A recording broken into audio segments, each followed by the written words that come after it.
So thanks for joining us today on our information session for Citizens Climate Lobby. On the call tonight, I'm joining you from San Diego, California, where I work at our headquarters. I'm the membership coordinator here at Citizens Climate Lobby. And a little background, I began volunteering with Citizens Climate Lobby as an undergraduate student, helping organize groups of us to come to conferences, and got lucky to continue working with CCL now while I'm working on my master's degree at the Scripps Institution of Oceanography in Climate Science and Policy. And also on the call, we have Elli Sparks. Elli, would you like to introduce yourself? Sure, thank you, Sarah. So I'm Elli Sparks. I live in Virginia. I started the first CCL group in Virginia. It was Richmond. That was 9 years ago. And I've been on board as staff for the past 5 years. I'm a mother, soon to be grandmother, also a farmer, and glad to be here. Glad you're all with us on the call tonight. All right, and a little bit of housekeeping before we get on to the fun stuff. So first of all, after tonight's call, we're making 2 promises to you. The first is to connect you with a local organizer who can help you take local action. So look for an email from your local group leader sometime early next week. And secondly, we're promising to provide you with additional training opportunities so that you can learn everything that you need to learn to make the biggest impact in your community. So look for an email from me within the next day or 2 that will have a password and username to our volunteer intranet community, and also links to some more informational videos and recommended trainings. And this is my email. It is membership@citizensclimate.org. I'm going to say it again for the people on the phone. It is membership@citizensclimate.org. I'm sharing this with you because there's a couple of reasons you might want to reach out to me after tonight's call. Firstly, if you don't remember signing up on our website, or if you clicked a link in an email that a friend forwarded you, or otherwise think that you're on this call without being registered, go ahead and shoot me an email so I can provide you those promised follow-up resources. The other reason that you'll want to email me is if you don't hear from that local group leader by sometime early next week. Our group leaders are volunteers too, so they're extra busy, but we do want to make sure that you are connected with them. So if you don't hear from them by early next week, do shoot me an email at membership@citizensclimate.org, and I'll make sure you get connected. All right, and with that, moving on to the fun stuff. So I joined Citizens Climate Lobby because I was interested in solutions that were good for both the environment and the economy, which I didn't think that too many other organizations were talking about. Elli, how about you? Well, I want clean air and pure water for my children, and that's what brought me to Citizens Climate Lobby 9 years ago, and it's what keeps me going today. Now, you joining us on the call, we can imagine that you realize that man-made climate change is real and threatening us today.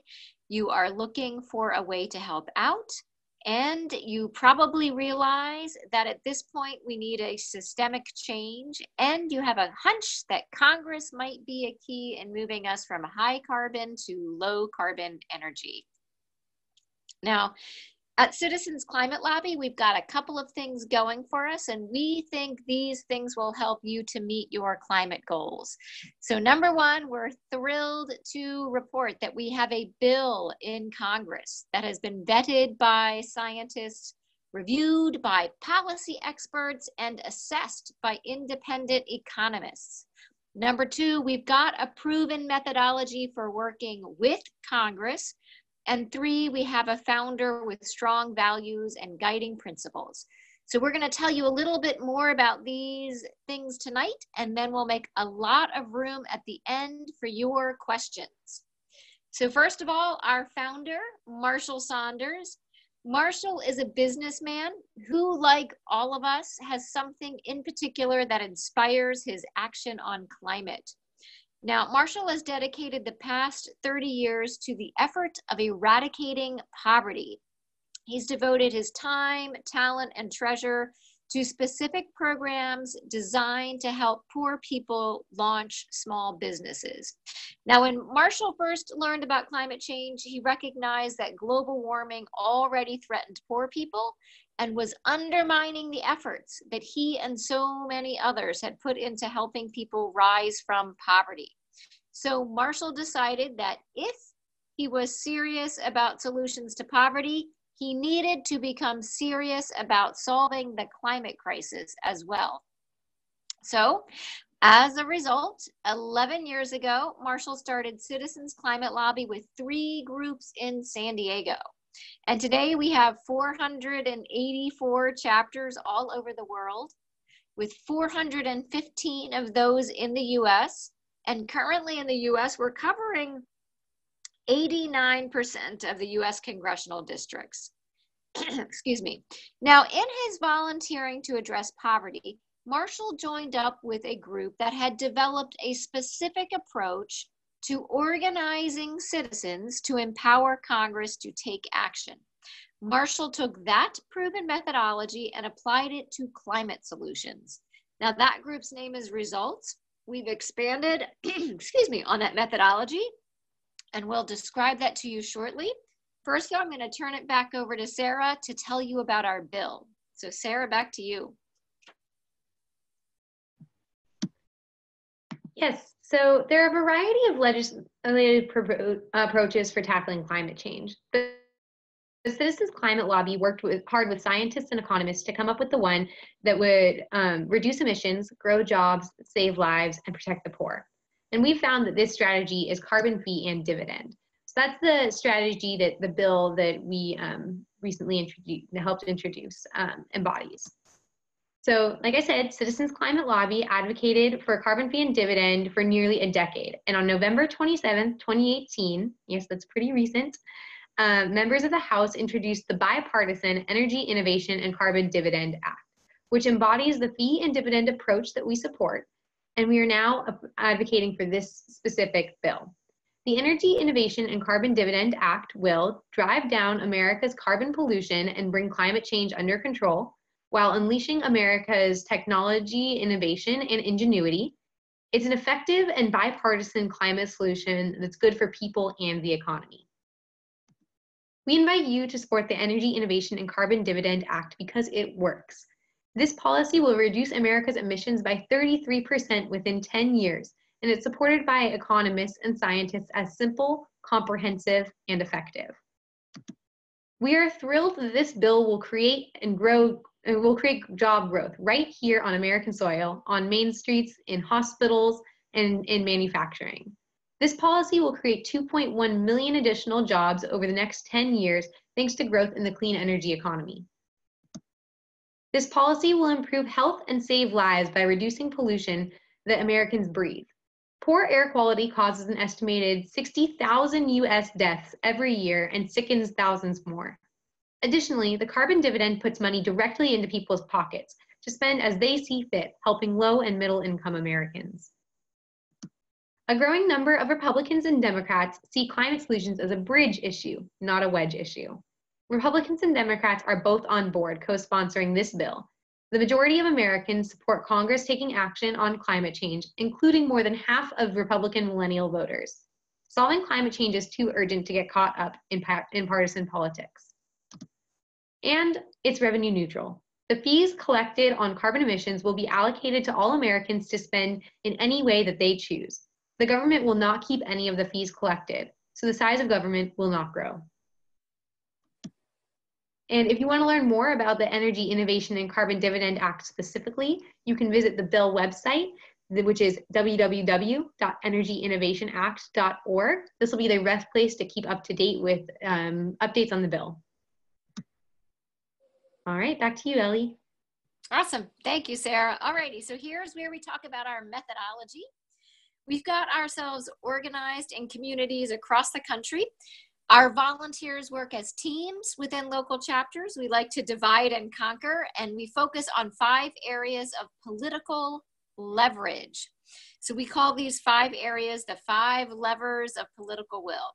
Number 1, direct lobbying. 2, local media. 3, grassroots outreach. 4, grass tops, endorsements, and coalition building. 5, group and volunteer development. So we'll break that down a little bit for you. We've got teams in each chapter focused on each of these points of leverage. So for example, in a chapter, you'll find 4 or 5 volunteers who meet regularly with the member of Congress. They will go to DC to meet with the member of Congress and then also back in the local community, often several times a year. In between these meetings, we have a special volunteer whom we call a CCL Congressional Liaison. Now, this liaison volunteer will touch base more frequently with the congressional staff. So all of this work helps us to build relationships with our members of Congress. Now, our lobby team volunteers may bring with them handwritten letters addressed to the member of Congress. Where do they get these letters? From other volunteers in the group. In fact, one or two other volunteers may have hosted a letter writing party and gotten their friends and family who aren't even officially members of the CCL chapter to write letters that the lobby team volunteers then take and hand deliver to the member of Congress. Another group of volunteers may have stood all day at an Earth Day table and gotten people there to write letters to the members of Congress, and our lobby team takes those letters and hands them to the member of Congress when they meet with him or her. Now, the lobby team will also bring copies of letters to the editor that chapter members have gotten printed in local newspapers. There may even be another team of volunteers who have met with the editorial page editors of the local newspaper, and as a result of that meeting, the newspaper now endorses the Energy Innovation and Carbon Dividend Act. So our lobby team brings the editorial page endorsement to the meeting with the member of Congress. Now, it could be that the lobby team brings a local respected civic, faith, or business leader, someone whom the member of Congress looks to for advice or even considers a friend. That local leader shares his or her endorsement of our bill. The lobby team might bring a stack of written endorsements from local respected leaders and hands those to the member of Congress. Or our volunteers might host a visit by a member of Congress to a local business working on climate solutions, like farmers who are extracting and storing carbon in plants and soil.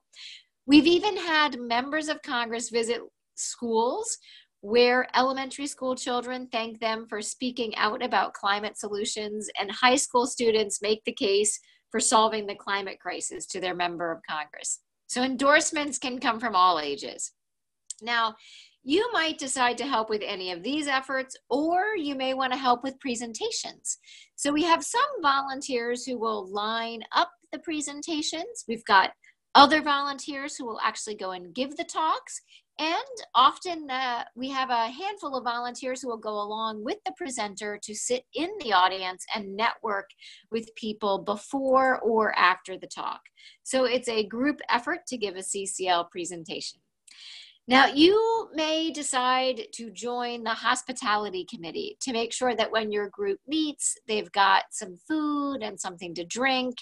During the meetings, you might even offer to be the person who stands at the door and greets the newcomers as they come in and makes sure that they get introduced to people and connected to training. So one way or another, your current skills and talents get put to good use in a CCL chapter, and we help you get trained so you can accomplish what you set out to do.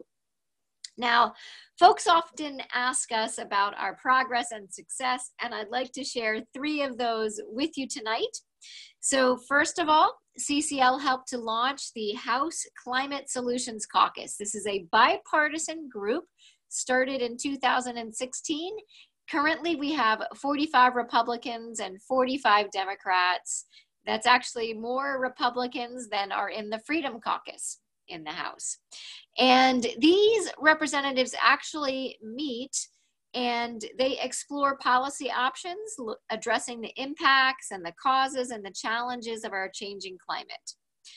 The second thing I'd like to share with you is the state and local resolutions endorsing carbon fee and dividend, and shortly those will shift to endorsing our bill. So a couple years ago, our volunteers in California were able to get the California state legislature to endorse carbon fee and dividend and call on the federal government to enact a carbon fee and dividend nationwide. And our youth volunteers this past summer led an effort in Utah And the state legislature in Utah passed a resolution recognizing a warming climate and asserting Utah's responsibility for action to address it while promoting a growing economy. So the resolution did pass this summer, and Utah's Governor Herbert signed the resolution. So we've got over 100 state and local resolutions and over 1,000 other resolutions coming from civic, faith, and business organizations endorsing our legislative proposal, which has now become a bill. And lastly, I want to celebrate Canada. Often we have a Canadian or two or three on this call. And so if you're from Canada, we welcome you. And thank you tremendously for your leadership in Canada. Prime Minister Justin Trudeau announced in October, so a month before the bill came out in the US, that in order to ensure a healthy climate, Canada will adopt a national price on carbon pollution starting this coming January. And specifically, Canada will implement a carbon fee and dividend type policy. So that's with the revenue from the fee collected going directly back to Canadians. So our volunteers in Canada have been working for the past 8 years to see that this happens. And so we're very grateful for their work and very proud of their efforts as well. So those are 3 of our successes in addition to having the bill now in Congress. I'm going to turn it back to Sarah so she can tell you a little bit about our training and support that we offer volunteers. So back to you, Sarah. Yes, so in the next day or so, I'm going to be sending you all a link to Community, which is our online volunteer training platform, as well as a username and password for this website. So this is our internal volunteer communications platform, like I said, and on Community you can access training videos, skill building videos, informational videos, etc. You can also connect with other volunteers focused on one of our 5 levers: media, outreach, group and volunteer development, presentations, or lobbying. And you can meet volunteers focused on other subject areas that you might have a particular interest in, say agriculture, coal countries, faith groups, students, and many others. The username and password will become useful to you if you take on leadership roles in Citizens Climate Lobby, because using that you can access other tools, like for our group leaders we have a roster tool, etc., and other things that will be helpful for you. So look for that email from me. And with that, both Sarah and I want to share our gratitude with you for being on the call. We know that folks who are on this call are thinking about climate change and climate solutions. And I can tell you from my own experience, and I know I'm imagining that you're feeling in a similar way, that it's not fun to be looking at climate change. It's just a dreadful issue, and it is ever so annoying, for lack of a better word, that we have to confront this. But we do. It's what's before us. It's what we've got to deal with. And so being someone who is confronting it, I think you are a person with a lot of courage. I think it takes a lot of courage to look at climate change square in the face. I know that, so I want to honor that. I want to honor your courage for looking at this issue and for being willing to consider solutions and to consider how you might apply yourself to this, both at a personal level and at a big organizational coming together with other people kinds of way. I love what Eleanor Roosevelt says about courage, because I think that is one of the core values that you need and that you have if you're on this call. So I'm going to read you her quote. She says, "Courage is more exhilarating than fear, and in the long run it is easier.